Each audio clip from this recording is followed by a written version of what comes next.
जगदीश्वरी। नमो नमस्ते गायत्री सावित्री त्वं नमाम्यहं। सरस्वती नमस्तुभ्यं तुरीये ब्रह्मरूपिणी। अपराधसहस्राणि त्वसत्कर्मशतानि च मत्तो जातानि देवेसि त्वं क्षमस्व दिने दिने।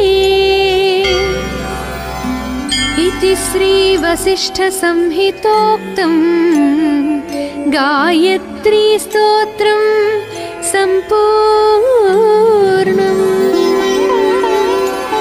नमस्ते देवी गायत्री सावित्री त्रिपदेक्षरी।